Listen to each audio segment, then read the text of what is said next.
Assalamualaikum warahmatullahi wabarakatuh. Perkenalkan kami dari kelompok 1 yang beranggotakan saya sendiri Sally Putri, teman saya Mas Ayu Fathia Ulia, MC Adam Ihsaniafa, dan Iwan Mandala Putra. Di sini kami ingin memaparkan laporan praktikum analisa dan perancangan Sistem Informasi 1 yang berjudul Sistem Informasi Penerimaan Anggota Organisasi Kemahasiswaan.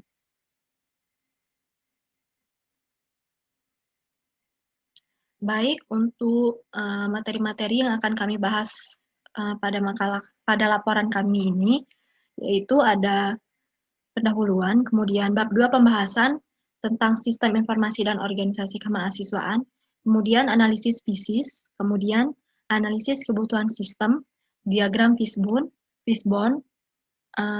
bisnis proses modeling notation atau BPMN, kemudian data flow diagram atau DFD, lanjut. Kemudian kamus data, entity relationship diagram atau URD, kemudian normalisasi data, penerapan dalam MySQL, lalu bab 3 penutup, dan daftar pustaka. Untuk pemaparan materi pertama akan disampaikan oleh teman saya, Mas Ayu. Kepada Mas Ayu dipersilakan. Saya akan membahas bab 2, yaitu pembahasan dimulai dari A. Sistem informasi dan organisasi kemahasiswaan. Berasal dari bahasa Yunani dan Latin, sistem adalah suatu kesatuan yang terdiri atas komponen atau elemen yang dihubungkan bersama untuk memudahkan aliran informasi, materi, atau energi untuk mencapai suatu tujuan.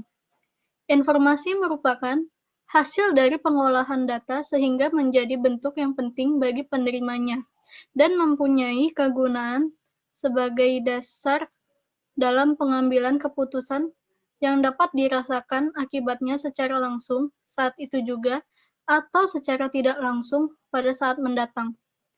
Informasi adalah data yang telah dirangkum atau dimanipulasi dalam bentuk lain untuk tujuan pengambilan keputusan.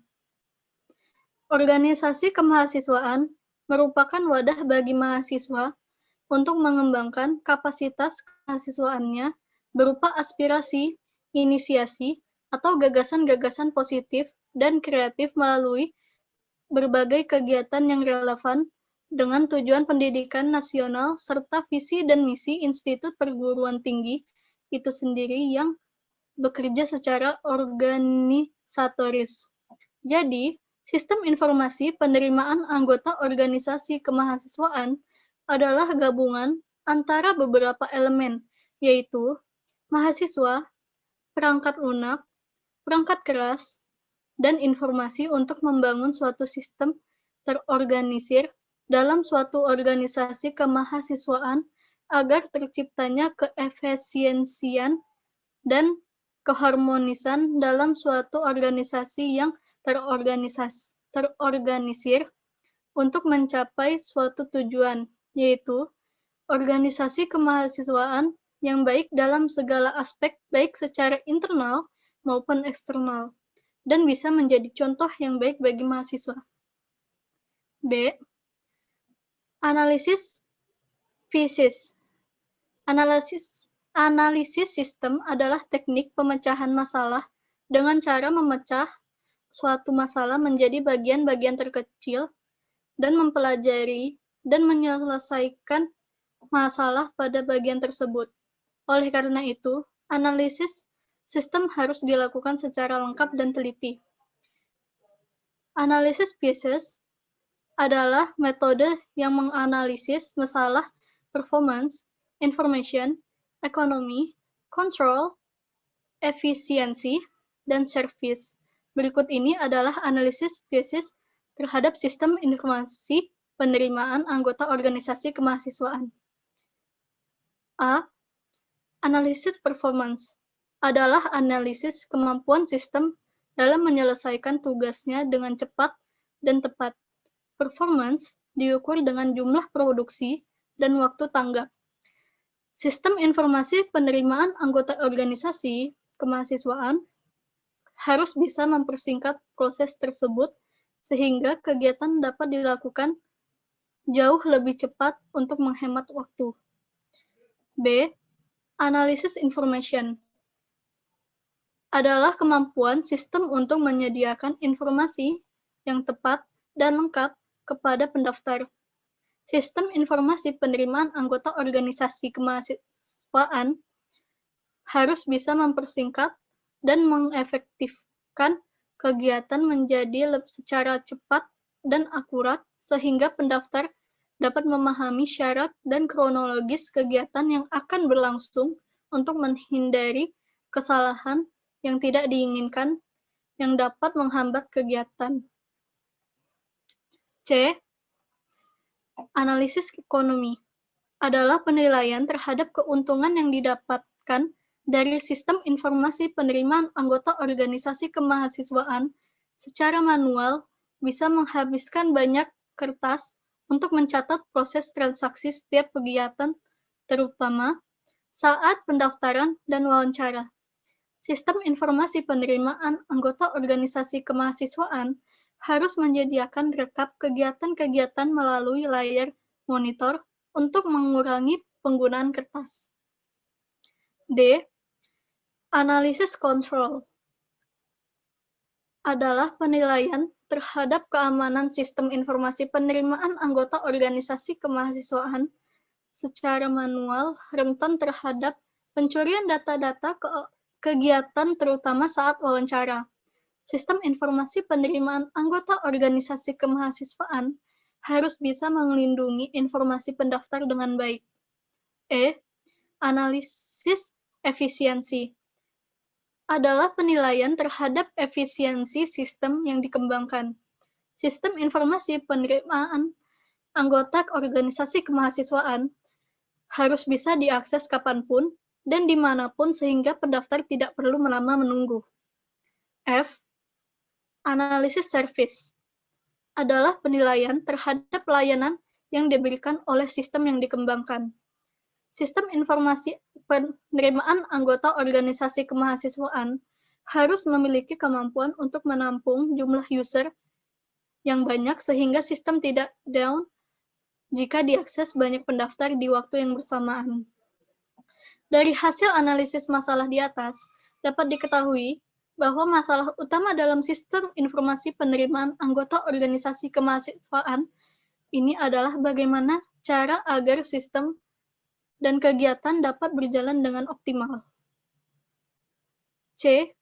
Analisis kebutuhan sistem. Dalam membangun suatu sistem, diperlukan pembahasan mengenai apa saja yang dibutuhkan dalam pengembangan sistem. Pembahasan ini biasa disebut dengan analisis kebutuhan sistem. Analisis kebutuhan sistem terbagi menjadi dua, yaitu analisis kebutuhan sistem secara fungsional dan analisis kebutuhan sistem secara non-fungsional. Berikut ini adalah pembahasan mengenai analisis kebutuhan sistem informasi penerimaan anggota organisasi kemahasiswaan secara fungsional dan non-fungsional. Yang A. Analisis kebutuhan fungsional adalah jenis kebutuhan yang berisi apa saja yang akan dilakukan dan dihasilkan oleh sistem yang dikembangkan. Kebutuhan fungsional dari sistem informasi penerimaan anggota organisasi adalah 1. Sistem harus bisa melakukan pendaftaran dan menampilkan kegiatan sehubungan dengan penerimaan anggota organisasi kemahasiswaan. Yang pertama, pendaftar bisa melakukan pendaftaran. Yang kedua, pendaftar bisa menginputkan persyaratan pendaftaran secara online.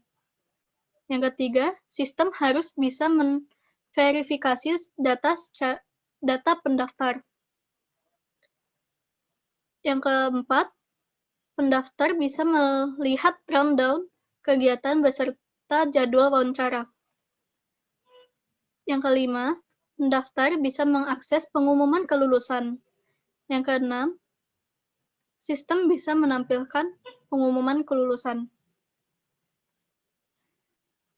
Yang kedua, sistem harus bisa melakukan sign up dan login. Pendaftar bisa membuat akun dengan memasukkan nama, NIM, email, dan password.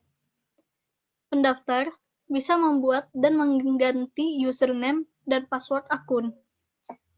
Pendaftar bisa masuk ke akun menggunakan username dan password. B.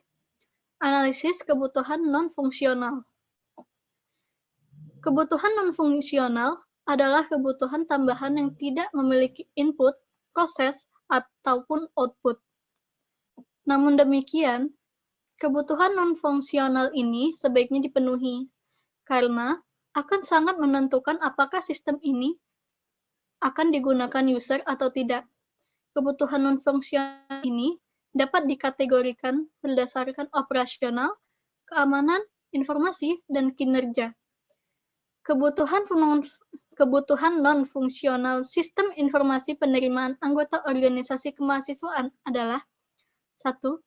Operasional, yaitu sistem dapat dijalankan oleh beberapa software web browser seperti Google Chrome, Mozilla Firefox, dan Internet Explorer. Sistem memiliki bandwidth yang besar. Sistem menggunakan cookie. Sistem memiliki nama domain. Yang kedua, keamanan. Sistem website dan database-nya dilengkapi oleh password. Sistem dapat melakukan pengiriman kode OTP atau one-time password saat pendaftaran. Ada kriptografi ataupun enkripsi dan deskripsi saat transaksi. Yang ketiga, informasi. Sistem memberikan notifikasi lewat email saat pengguna login. Sistem menginformasikan jika password akun pengguna salah. Dan sistem memiliki menu informasi atau pertanyaan-pertanyaan yang sering ditanyakan. Yang keempat, kinerja. Waktu konfirmasi kode OTP dibatasi 2 menit. Waktu loading website cepat, dan waktu respon website cepat. Baiklah, selanjutnya yaitu diagram fishbone. Diagram fishbone ini merupakan diagram yang digunakan untuk membantu mengidentifikasi, memilah, dan menampilkan berbagai penyebab yang mungkin dari suatu masalah. Nah, diagram fishbone ini sesuai namanya, yaitu diagram yang berbentuk ikan atau tulang ikan. Diagram fishbone ini bisa juga disebut diagram Ishikawa karena ditemukan oleh Kaoru Ishikawa. Diagram fishbone ini dapat digunakan ketika kita perlu yang pertama yaitu mengenali akar penyebab masalah atau sebab yang mendasar dari akibat masalah ataupun kondisi tertentu. Yang kedua yaitu memilah dan menguraikan pengaruh timbal balik antara berbagai faktor yang mempengaruhi akibat atau proses tertentu. Dan terakhir, menganalisis masalah yang ada sehingga tindakan yang tepat dapat diambil. Selanjutnya yaitu manfaat menggunakan diagram fishbone. Yang pertama, membantu menentukan akar penyebab dari permasalahan. Yang kedua, mendorong kelompok untuk berpartisipasi dan memanfaatkan pengetahuan kelompok tentang proses yang dianalisis. Yang ketiga, menunjukkan penyebab yang mungkin dari variasi atau perbedaan yang terjadi. Yang selanjutnya, meningkatkan pengetahuan tentang proses yang dianalisis dengan membantu setiap orang untuk mempelajari lebih lanjut dari berbagai faktor. Yang terakhir, mengenali area di mana data seharusnya dikumpulkan untuk pengkajian lebih lanjut. Nah, selanjutnya itu cara atau langkah-langkah menyusun dan menganalisa diagram fishbone. Yang pertama, identifikasi dan definisikan dengan jelas hasil atau akibatnya. Yang kedua yaitu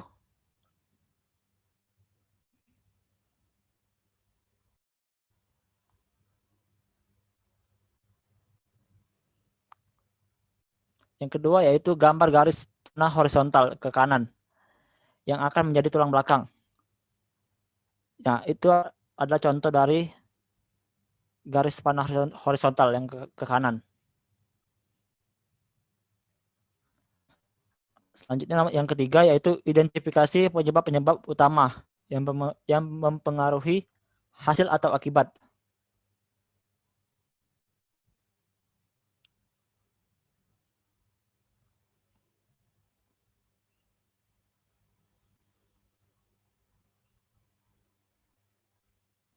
Masih ada lagi jenis pengkategorian lain. Nah, untuk contoh dari fishbone tersendiri ada di gambar di sini.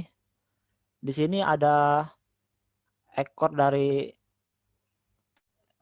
fishbone tadi yang berupa inti permasalahannya.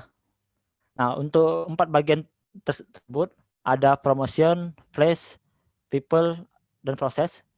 Itu merupakan faktor-faktor dari sebab akibatnya. Dan selanjutnya untuk setiap penyebab utama, identifikasi faktor-faktor yang menjadi penyebab dari penyebab utama.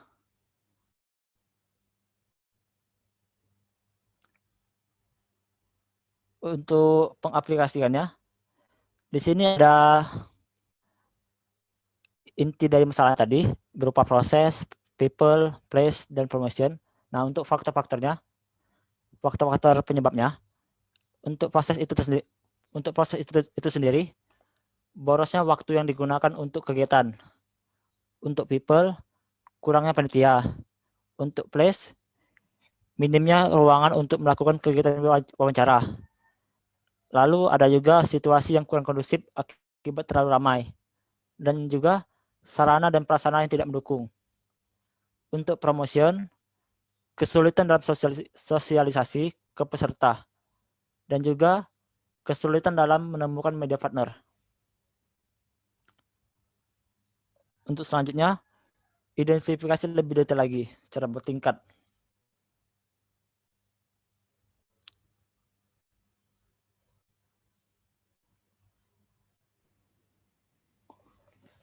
Oke, selanjutnya yaitu Business Process Modeling Notation atau BPMN. BPMN adalah notasi grafis yang menggambarkan logika dari langkah-langkah dalam proses bisnis. Notasi ini telah didesain secara khusus untuk mengkoordinasikan urutan proses dan pesan yang mengalir antara pelaku dalam kegiatan yang berbeda. BPMN merupakan diagram yang cukup penting dalam merancang suatu sistem. BPMN adalah standar proses permodelan diterima secara internasional. BPMN adalah suatu metodologi permodelan proses. BPMN menciptakan jembatan standar yang mengurangi kesenjangan antara proses, bisnis, dan pelaksanaannya. Selanjutnya yaitu notasi BPMN. Notasi BPMN ini ada kategori dasar elemen. Yang pertama yaitu flow object. Flow object ini ada 3. Yang pertama yaitu event. Event ini ada 3 proses lagi yaitu awal, menengah, dan akhir. Untuk bentuknya ada di gambar di bawah ini. Selanjutnya yaitu activities. Activities atau aktivitas adalah sebuah istilah umum untuk kegiatan yang memperlihatkan perusahaan pelakukan proses. Nah, untuk bentuknya ada di gambar bawah ini. Selanjutnya itu gateways. Gateways ini digunakan untuk mengontrol perbedaan dan konvergensi dari urutan arus dalam proses. Dan untuk bentuknya seperti bawah ini. Dan selanjutnya data dinotasikan menjadi 2 jenis. Yang pertama, data objek. Data objek ini memberikan informasi tentang kegiatan apa yang perlu diadakan dan atau apa yang mereka hasilkan. Untuk gambarnya ada di bawah seperti ini. Data objek, dan data input. Selanjutnya yaitu data stores.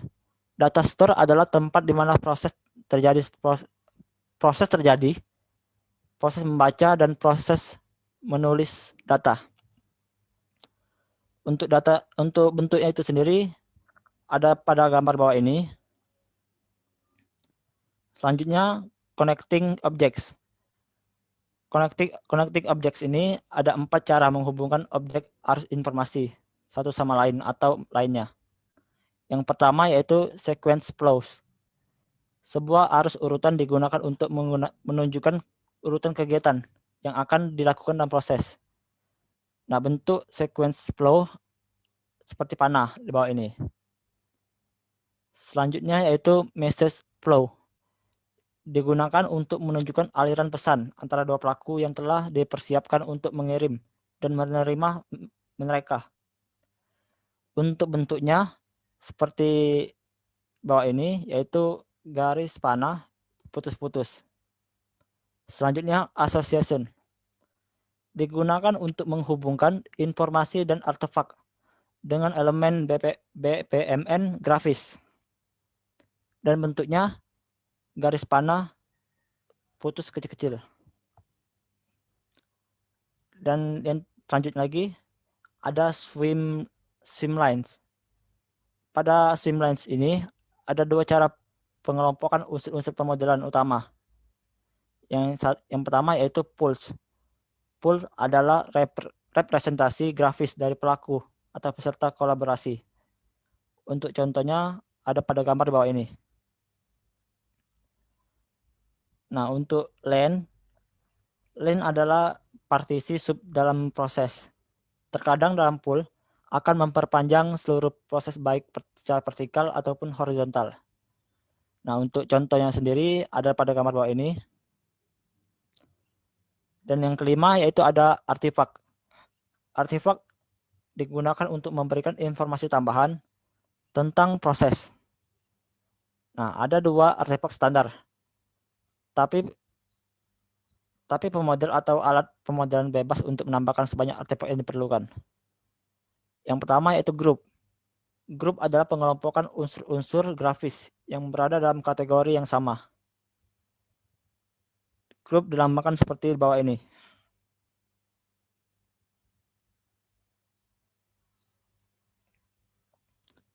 Selanjutnya ada text annotation.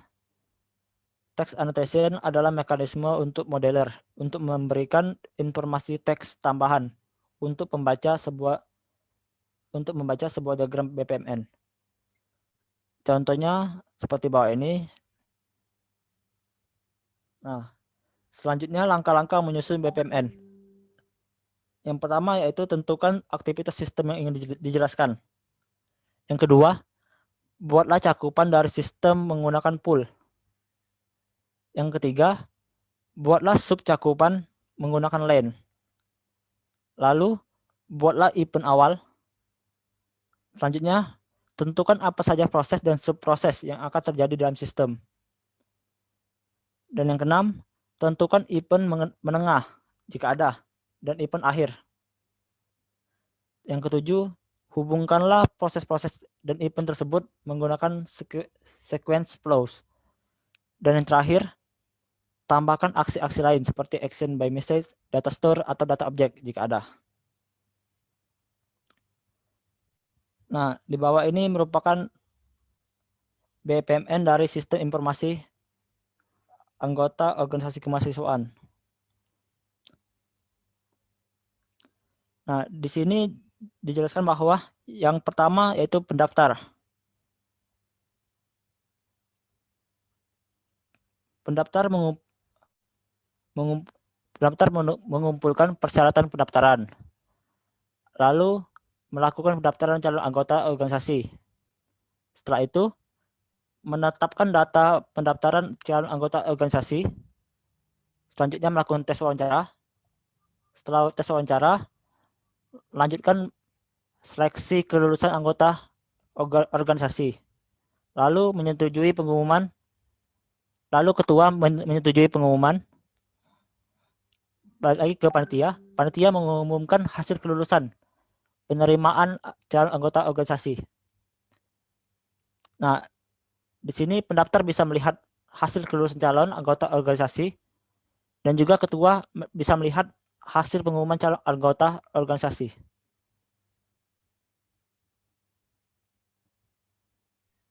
Baik, selanjutnya data flow diagram atau DFD. Notasi DFD. Yang pertama ada external entity atau entitas eksternal. Untuk gambarnya bisa dilihat di sini. Selanjutnya ada data flow atau arus data, di mana dia dilambangkan sebagai panah. Untuk gambarnya sebagai berikut. Terus proses. Proses ini dilambangkan lingkaran. Gambarnya sebagai berikut. Kemudian ada data store atau penyimpanan data. Penyimpanan data dilambangkan seperti berikut. Lanjut ke langkah-langkah menyusun DFD. Yang pertama, kita harus menentukan semua entitas yang terlibat. Yang kedua, yaitu tentukan semua arus data yang masuk dan keluar dari masing-masing entitas. Oke, yang ketiga, menentukan semua proses yang bertanggung jawab untuk menghasilkan semua arus data yang ada pada langkah-langkah nomor 2. Yang keempat, membuat pengelompokan seluruh proses yang ada pada langkah ketiga. Pada di sini yaitu terdapat 3 proses. Yang pertama ada pendaftaran, yang meliputi penyerahan berkas dan lampiran, kemudian verifikasi data, kemudian wawancara, kemudian pembuatan laporan yang meliputi laporan anggota baru. Next. Yang kelima, prosesnya itu membuat DFD level 0 atau diagram konteks. Di sini terdapat 3 entitas utama, yaitu calon anggota, ketua organisasi, dan panitia. Dan satu sistem, yaitu sistem informasi penerimaan calon anggota organisasi, di mana arus data yang meninggalkan sistem, yaitu ada pengumuman hasil seleksi, info lembar formulir, dan lampiran berkas pendaftaran, kemudian laporan anggota baru.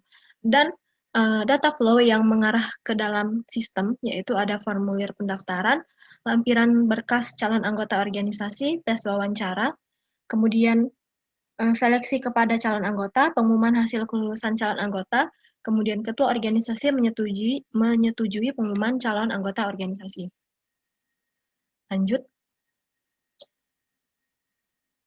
Yaitu sekarang DFD level 1. Di sini terjadi 3 proses utama, yaitu pendaftaran, ditandai dengan proses 1,0, kemudian wawancara 2,0, dan laporan 3,0. Terdapat 3 entitas utama juga, calon anggota, panitia, dan ketua. Di sini jadi calon anggota melakukan pendaftaran dan memasuki proses pendaftaran 1,0.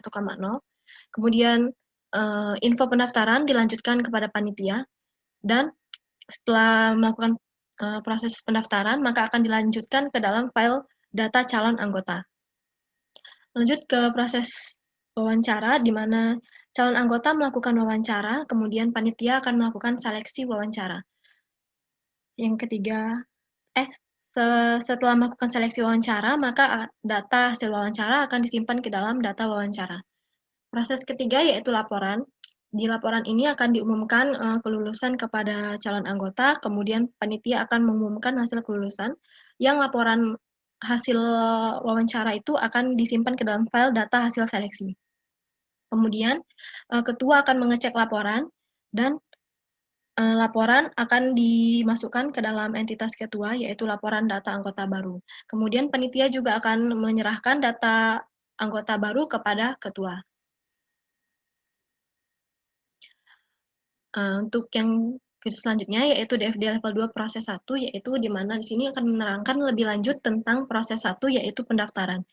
Di sini diterangkan ada 3 proses lagi. Yang pertama ada pendaftaran ditandai dengan nomor 1.1, kemudian ada penyerahan berkas dan lampiran ditandai dengan proses 1.2, dan verifikasi data ditandai dengan proses 1.3, di mana pada penjelasan DFD level 2 ini lebih rincinya adalah calon anggota melakukan pendaftaran, kemudian info pendaftaran akan dilakukan kepada panitia, dan di sini dirincikan bahwa calon anggota akan menyerahkan berkas dan lampiran calon anggota, yang kemudian info berkas dan lampiran calon anggota tersebut akan diserahkan kepada panitia.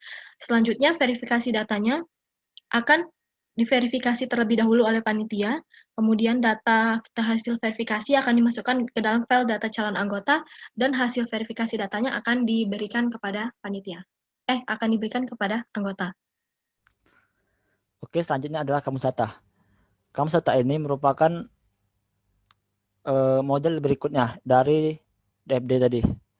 Nah, tapi kampus data ini tidak menggunakan notasi grafis sebagaimana halnya seperti DFD. Kampus data ini porsinya dalam memodelkan sistem tidak perlu diragukan lagi. Dan juga memiliki fungsi membantu pelaku sistem untuk mengerti aplikasi secara detail. Nah, untuk elemen datanya, yang pertama ada nama arus data. Nama arus data ini dibuat berdasarkan arus data yang mengalir di DFD. Maka nama dari arus data juga harus dicatat di KD. Yang kedua, alias. Alias atau nama lain dari data dapat dituliskan biar nama lain ini ada. Selanjutnya, bentuk data. Telah diketahui bahwa data dapat mengalir. Dan selanjutnya, arus data. Arus data menunjukkan dari mana data mengalir dan kemana data kita akan menuju. Selanjutnya, penjelasan. Penjelasan digunakan untuk memperjelas lagi tentang makna dari arus data yang dicatat di KD. Selanjutnya, periode. Periode menunjukkan kapan terjadinya arus data ini. Dan yang terakhir yaitu volume. Volume yang merupakan volume perlu catat di KD. Adalah volume rata-rata dan puncak dari arus data. Ada juga struktur data. Struktur data digunakan untuk menunjukkan arus data yang dicatat di KD terdiri dari item-item apa saja. Nah, yang selanjutnya menggambarkan struktur data. Kebanyakan sistem dalam dunia nyata kadang-kadang ditemui. Kamus data sistem informasi calon anggota organisasi. Yang pertama ada formulir pendaftaran. Nama arus datanya formulir pendaftaran alias formulir pendaftaran. Bentuknya dokumen cetakan komputer. Data arus proses 1.1 calon anggota. Proses 1.1 panitia.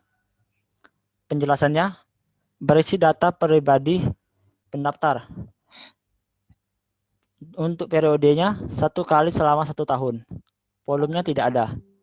Struktur data, ID peserta, nama peserta, NIM, jurusan, tempat lahir, tanggal lahir, jenis kelamin, dan alamat. Selanjutnya, nama arus data, penyerahan berkas, dan laporan data calon anggota. Penyerah untuk aliasnya, penyerahan berkas dari laporan data calon anggota. Bentuknya dokumen cetakan komputer. Data arus, proses 1.2, calon anggota. Proses 1.2, panitia. Untuk penjelasannya, berisi berkas dan lampiran data calon anggota yang digunakan untuk keperluan seleksi. Periode 1 kali selama 1 tahun. Volumenya tidak ada. Struktur datanya, ID peserta, nama peserta, NIM, alamat, jurusan, pilihan divisi, pas foto 3x4, 2 lembar, lampiran fotokopi KRS terbaru, 2 lembar, lampiran fotokopi KPM, 2 lembar. Selanjutnya, nama arus data, verifikasi data calon anggota, alias verifikasi data calon anggota. Bentuknya, data cetakan komputer. Data arus, proses 1.3, calon anggota. Proses 1.3, panitia. Penjelasan, berisi pemberitahuan kepada calon anggota bahwa berkas pendaftaran telah diverifikasi dan bisa melanjutkan ke tahap wawancara. Periode 1 kali selama 1 tahun. Volume tidak ada. Struktur data, ID peserta, dan hasil verifikasi. Selanjutnya, nama arus data, seleksi wawancara, alias seleksi wawancara. Bentuknya, masukan dari calon anggota. Data arus, proses 2.0, calon anggota. Proses 2.0, panitia. Penjelasan merupakan kegiatan yang dilakukan oleh calon anggota kepada panitia sebagai persyaratan utama dalam kegiatan. Untuk periodenya, 1 kali selama 1 tahun. Volumenya tidak ada. Struktur data, nama peserta, dan pilihan divisi. Selanjutnya, nama arus data, pengumuman kelulusan, alias pengumuman kelulusan. Bentuknya, dokumen cetakan komputer. Data arus 3.0 calon anggota. Proses 3.0 panitia. Penjelasan berisi pemberitahuan kepada calon anggota mengenai keputusan diterima atau tidaknya menjadi anggota organisasi. Periode 1 kali selama 1 tahun. Volume tidak ada. Struktur data, ID peserta, nama peserta, divisi yang diterima. Selanjutnya, nama arus data. Laporan data anggota baru, alias laporan data anggota baru. Bentuknya dokumen cetakan komputer. Prosesnya, proses 3.0 panitia, proses 3.0 ketua. Penjelasan berisi laporan mengenai hasil penerimaan anggota. Untuk periodenya 1 kali selama 1 tahun. Volumenya tidak ada. Struktur data, laporan data anggota baru terdiri dari beberapa data yang berisi ID laporan anggota, ID peserta, tanggal laporan, jumlah anggota yang diterima per divisi, jumlah anggota yang tidak diterima, dan total anggota yang diterima. Baik, selanjutnya Entity Relationship Diagram atau ERD. Di sini ERD ini merupakan model data yang menggunakan beberapa notasi untuk menggambarkan data dalam konteks entitas dan hubungan yang dideskripsikan oleh data tersebut.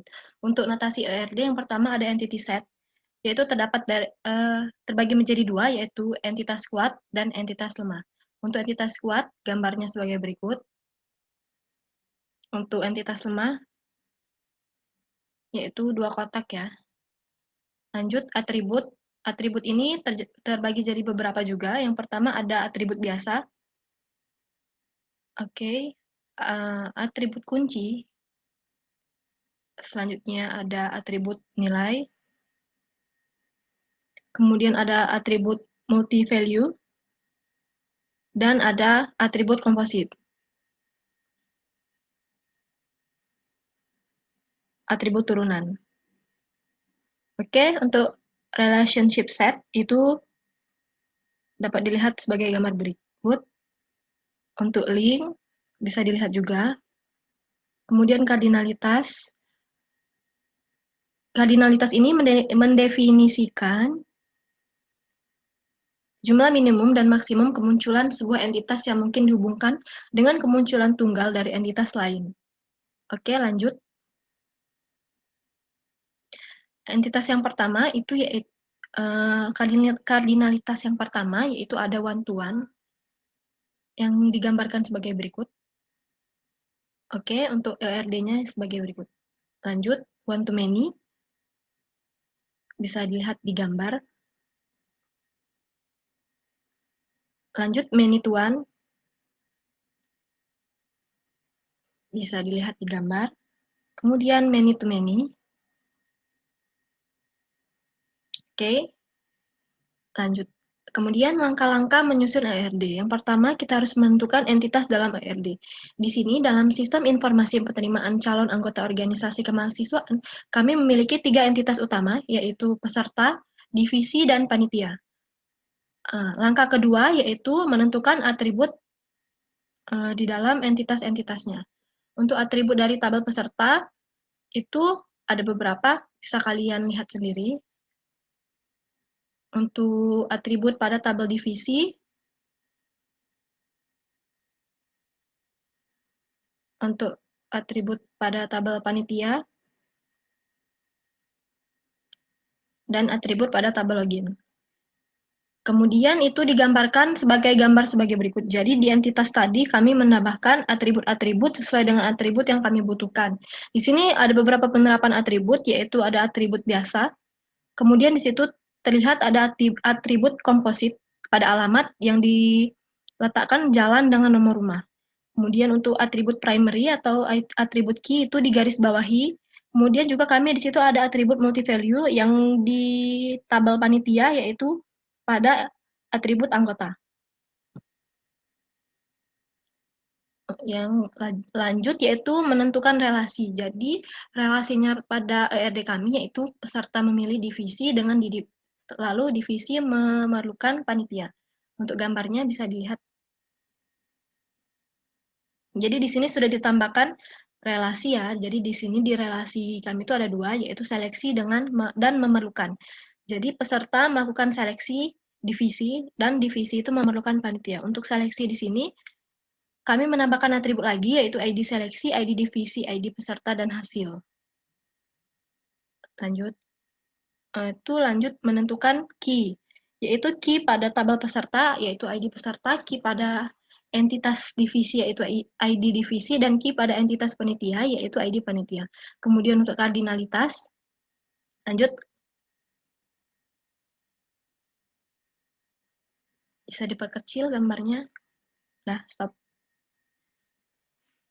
Untuk kardinalitas di sini bisa dilihat untuk tabel peserta ke divisi to many, di mana pada relasi many to many itu di dalam database akan menghasilkan tabel baru. Jadi di sini kami akan menghasilkan tabel baru di dalam database kami yang bernama tabel seleksi, di mana tabel seleksi ini key-nya adalah ID seleksi, kemudian ID divisi, dan ID peserta itu adalah sebagai foreign key pada tabel seleksi.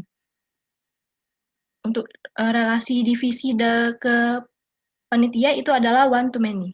Oke, lanjut. Selanjutnya, normalisasi data. Kemudian kita ke pengertian dulu. Normalisasi itu adalah suatu teknik untuk mengorganisasi data ke dalam tabel-tabel untuk memenuhi kebutuhan pemakai di dalam suatu organisasi.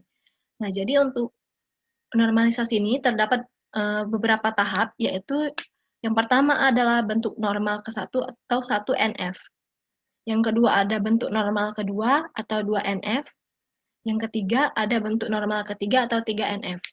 Nah, untuk manfaat normalisasi itu dapat meminimalkan terjadinya anomali atau pada operasi tuple atau record, jadi pengulangan pada record. Kemudian meminimalkan resiko data yang tidak konsisten, memaksimalkan stabilitas struktur data. Untuk tujuan normalisasi, yaitu untuk mempermudah pemodifikasian data, untuk mengurangi kompleksitas, untuk menghilangkan kerangkapan data, mencegah terjadi anomali, memudahkan identifikasi entitas, kemudian meminimalisir redundansi atau pengulangan data. Lanjut ke langkah-langkah normalisasi. Untuk yang pertama yaitu kami memiliki tabel yang bentuknya di sini tidak normal. Bisa dilihat di sini terdapat beberapa atribut, ada 5. ID peserta, nama peserta divisi pilihan, panitia, dan hasil. Di sini juga dapat kita lihat bahwa bentuk yang belum normalnya di sini pada ID peserta dan nama peserta. Di sini terjadi peserta itu dapat memilih 2 divisi. Sedangkan pada tabel itu tidak bisa. Jadi di sini kita akan normalisasi ke dalam bentuk 1NF. Nah, pada bentuk 1NF bisa kita lihat di sini pada ID peserta dan nama pesertanya itu tidak kosong lagi pada baris kedua dan keempat. Di sini berarti sudah kita baris-baris gandanya sudah kita buat menjadi tunggal dan tidak bernilai 0. Oke, lanjut ke 2NF. Untuk kedua NF ini kami memiliki yang pertama yaitu tabel peserta dengan atribut ID peserta, nama peserta, NIM jurusan tempat lahir, tanggal lahir, jenis kelamin, jalan, nomor rumah. Di sini tidak terjadi normalisasi pada tabel peserta. Lanjut. Pada tabel divisi panitia itu terdapat atribut ID divisi, nama divisi, dinas, panitia penanggung jawab, dan nama. Oke, tabel seleksi yaitu ID seleksi, ID peserta, ID divisi, dan hasil.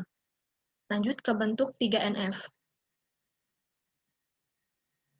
Nah, di sini dalam bentuk 2NF tadi terjadi kan di bentuk 2NF tadi tabel divisi dan panitia itu bergabung. Jadi di sini pada bentuk 3NF kami memisahkan antara tabel divisi dan tabel panitia. Di mana untuk tabel divisi itu memiliki atribut sendiri dan tabel panitia memiliki atribut sendiri. Untuk tabel divisi itu atributnya ID divisi, nama divisi, dinas, dan panitia PJ. Oke, lanjut. Tabel panitia memiliki atribut ID panitia, nama, dan anggota. Jadi hasil normalisasi kami terbentuklah 4 tabel utama, yaitu tabel peserta, divisi, panitia, dan seleksi. Selanjutnya materi MySQL akan dilanjutkan oleh teman saya, Yuan. Baik, untuk selanjutnya MySQL, yaitu pengertian MySQL. MySQL itu merupakan sebuah database server yang free, yang berarti kita itu bebas menggunakan database ini untuk keperluan pribadi maupun usaha tanpa harus membelinya. Nah, MySQL ini pertama kali dirintis oleh seorang programmer yang bernama Michael Wydenius. Selain database server, MySQL juga merupakan program yang dapat mengakses suatu database MySQL yang berposisi sebagai server. Yang ini berarti maksudnya program ini kita berposisi sebagai klien. Jadi MySQL adalah sebuah database yang dapat digunakan sebagai klien maupun server. Nah, untuk database MySQL sendiri, yaitu merupakan suatu perangkat lunak database yang berbentuk database relasional, yang mana dia menggunakan suatu bahasa permintaan yang bernama SQL, Structure Query Language. Nah, SQL ini adalah sistem manajemen database relasional yang dirancang untuk aplikasi dengan arsitektur klien atau server. Nah, pada umumnya MySQL ini terdiri dari tiga jenis. Yang pertama DDL, yang kedua DML, dan yang ketiga DCL.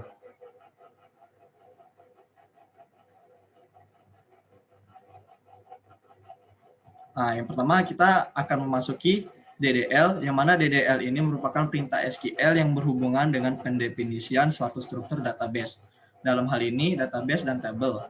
Nah, untuk perintah-perintahnya sendiri, yang pertama yaitu create, yang mana create ini digunakan untuk membuat sesuatu seperti database dan table.